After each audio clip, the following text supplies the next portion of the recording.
y a quelques semaines, on apprenait que le célèbre animateur d'M6, Stéphane Plaza, était accusé de violence conjugale sur 3 anciennes compagnes. Il est la star d'M6. C'est en plus quelqu'un qu'on aime beaucoup ici. Hein. On va pas se mentir. Il est venu nous voir très souvent, Stéphane. Et c'est d'ailleurs parce que c'est la star d'M6 que la chaîne avait programmé un documentaire à sa gloire ce soir.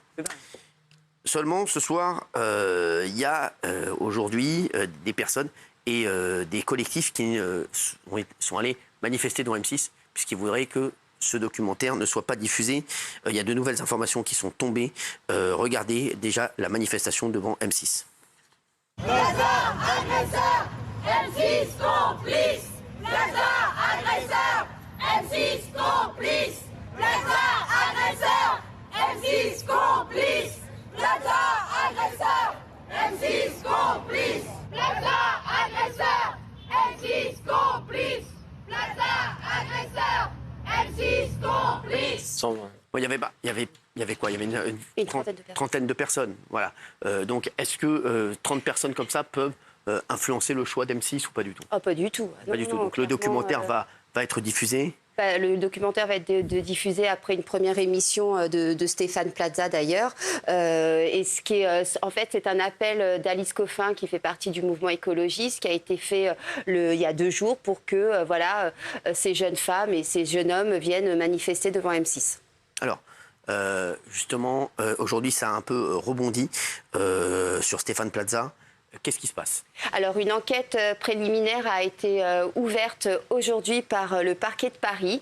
En fait, 2 des jeunes femmes qui accusaient Stéphane Plaza de violence, de harcèlement et d'agression ont écrit à la procureure de Paris et leur témoignage a été retenu. Donc, une enquête préliminaire est ouverte aujourd'hui pour violence contre Stéphane Plaza pour violence conjugale. Alors, est-ce que ça peut changer quelque chose, Gilles Verdez? Alors, à la soirée, non, mais on va dire que maintenant, bien sûr, les documentaires seront diffusés, mais maintenant, l'affaire prend une tournure judiciaire. Alors, ça ne préjuge absolument pas de l'issue, on est bien d'accord. Non seulement il est présumé innocent, mais le terme est même inapproprié, il n'est pas mis en cause encore. Mais néanmoins, vous savez que maintenant, quand des femmes écrivent à un procureur, il y a eu des consignes strictes qui ont été passées au parquet, on ouvre des enquêtes, et c'est très bien. Donc, il va y avoir une enquête pour savoir si ces témoignages pourrait aboutir à une procédure à l'encontre de ces femmes. Justement, la question que je pose aux téléspectateurs, tant qu'on n'a pas les tenants et les aboutissants de l'enquête, pourquoi M6 devrait déprogrammer Stéphane Plaza? Vous pensez qu'il devrait le déprogrammer ou pas?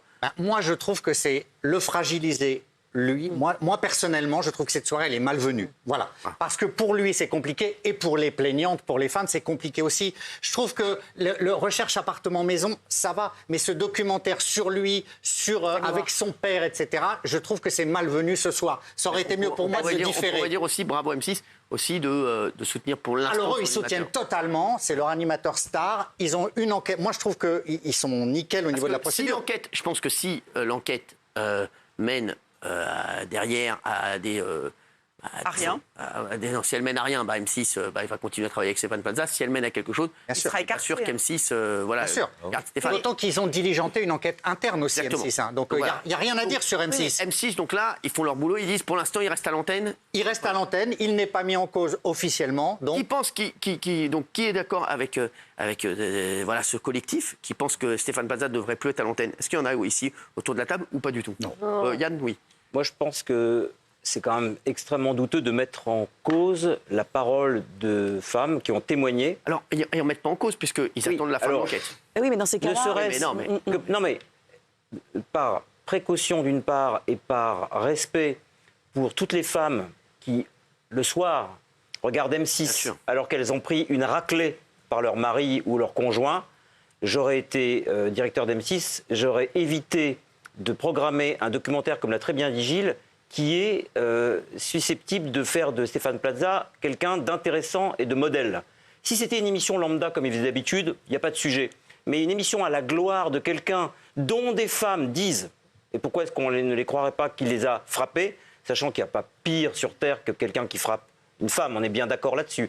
C'est de la barbarie ménagère, mais c'est de la barbarie. Donc, mais il y a une enquête qui a été diligentée par M6, ça ne suffit pas pour vous? Non, parce que d'abord, cette enquête interne, on n'en sait absolument rien. C'est facile de dire je lance une enquête interne. Facile. On peut en lancer une tous les jours.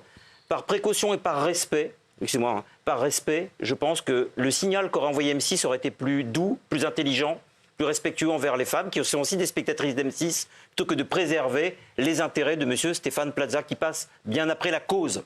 D'autant plus qu'il a incarné, lui, la cause des femmes battues il y a quelque temps, il y a 1 an ou 2. Donc tout ça est quand même assez malvenu et par précaution, j'aurais déprogrammé. Oui, Myriam. Non, mais surtout là où le bas blesse, c'est que quand même ce documentaire, c'est un peu comme vous le disiez, un hommage. C'est un documentaire émouvant où il va parler notamment du décès de sa mère. Enfin, ça va faire pleurer un peu dans les chaumières. Et c'est vrai que ça peut paraître un peu malvenu en ce moment de le diffuser.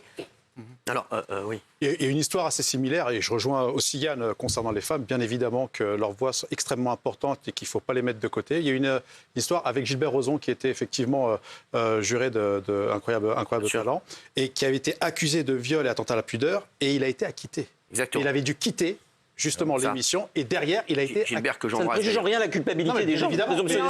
Mais le message qu'on envoie aux femmes... Oui, mais il a raison, Mounir. Ils auraient peut-être pu attendre la fin de l'enquête aussi pour Gilbert Rozon et peut-être l'enlever après. C'est ça l'idée. Oui, moi je trouve que puisqu'il y a une instruction qui est entamée, on verra les conclusions. Si l'instruction démontre qu'il y a effectivement eu des violences, eh ben, il va déjà morfler pendant un certain temps, jusqu'à la fin de sa vie, certainement, au niveau médiatique. Là, pour l'instant, c'est une période où on laisse la justice faire son travail. Et si M6 avait déprogrammé, ça aurait été sous-entendu, genre, on a des infos, donc on se démarque tout de suite. Mais je un documentaire à sa gloire. Le problème, c'est que c'est un documentaire à sa gloire. C'est pas la même chose qu'une émission lambda. Myriam, on va revenir sur les infos à 20h52. Pourquoi une enquête a été ouverte, en fait ? Parce qu'en fait, il y a eu 3 témoignages, je ne sais pas si vous vous en souvenez, dans Mediapart, d'anciennes compagnes qu'il a rencontrées notamment sur les tournages de ses émissions, dont une qui a amené les preuves comme quoi elle avait été blessée au doigt, une autre qui a apporté des preuves comme quoi on l'avait menacée carrément de la tuer. Il y a eu plusieurs témoignages qui ont été... Il y a des gens qui disent, je vous le dis, qui disent oui, mais si à chaque fois qu'il y a un reportage dans Mediapart, on met les gens à l'écart, voilà, il est encore innocent à ce que je sache, alors on change rien pour l'instant, on attendra la fin de l'enquête. Voilà, je vous dis un petit peu les réactions. Mais entre diffuser l'émission Recherche appartement ou Maison et diffuser l'intégralité de la soirée sur Stéphane Plaza, il y a quand même une sacrée différence. Là, il y a l'émission, très bien, elle est tournée, c'est l'émission d'M6.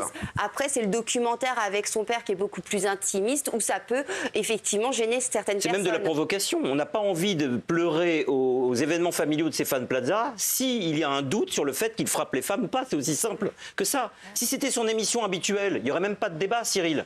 Mais là, on veut nous faire larmoyer avec un documentaire à sa gloire, alors qu'il y a des femmes qui disent qu'elles ont été frappées. Est-ce qu'il y a une présomption d'innocence médiatique ? Non, il n'y en a jamais.